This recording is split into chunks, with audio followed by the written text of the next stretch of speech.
ये खजूरें होटल का मालिक खसूसी तौर पर हुज्जाज के लिए हमारे लिए रखता है ताकि ये साथ के साथ खाते रहें। तो ये मुझे रख गए हैं मेरे लिए आज। मैंने कहा मैं भी खाऊंगा, हुज्जाज भी खाएंगे इंशाल्लाह। पूरी रात तो ड्यूटी पे हैं। अच्छा, ये मक्का में खजूरें हैं, देखें कितनी ज़बरदस्त माशाल्लाह खूबसूरत और इंतहाई मीठी मीठी खजूरों के साथ ये गावा जो अरेबियन मशहूर ड्रिंक है, चाय की तरह होता है। तो ये भी साथ होता है छोटे कप में, इस तरह के कप में सर्व होता है। तो बड़ी ज़बरदस्त चीज़ होती है। वैसे तो कड़वा होता है लेकिन वैसे बहुत मुफीद है। इसमें गावा अपना एक पाउडर है, मखसूस जहाँ बूटी होती है उसका ये पाउडर होता है। साथ में इसमें ज़ाफ़रान डाली जाती है, इलायची डाली जाती है, लौंग डाला जाता है।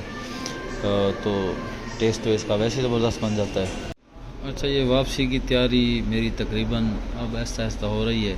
तो एहराम वगैरह और जो मीना मुज़दलिफ़ा में कपड़े मैले हुए इस्तेमाल के, तो 2-4 सूट हैं, वो फिर मैंने सोचा उनको धो के यही बैग में डाले जाएं ताकि स्मेल ना हो।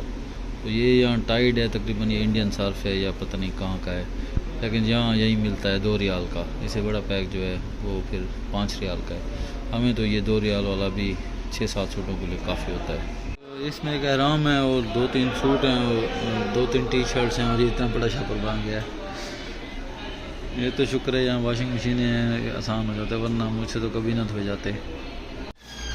ये वॉशिंग मशीन में एक ही दम सब कपड़े डाल दिए हैं। 2-4 सूट हैं, एहराम है और पानी इधर से आ जाता है। इसमें बड़ा बेहतरीन सिस्टम बना हुआ है। और बाद में इधर से जो इसका पानी है सर्फ वाला, इसे यहाँ से ड्रेन करके यहाँ से निकल आके इधर चला जाता है और इसमें ताज़ा पानी डाल के ये कपड़े इसमें सर्फ भी निकल जाता है। फिर यहाँ से निकाल के मैं तो यही तरीका करता हूँ, इधर स्पिनर में डाले ड्रायर में, पानी निकल गया बाहर, रस्सी पे 2-4 मिनट डालो, उसके बाद कपड़े को। ये अच्छा सिस्टम बना हुआ है। जिसको कपड़े मुझ जैसे बंदे को जिसको नहीं धोने आते तो उसके लिए बड़ी आसानी है। सलीम भाई हैं माशाल्लाह बांग्लादेश से, इन्होंने ये सारे कपड़े धोने में ये मेरा एहराम था, कुछ ये कपड़े थे, तो काफ़ी सारे हो गए हैं। तो ये भाई ने मेरी मदद की है। सलीम भाई शुक्रिया।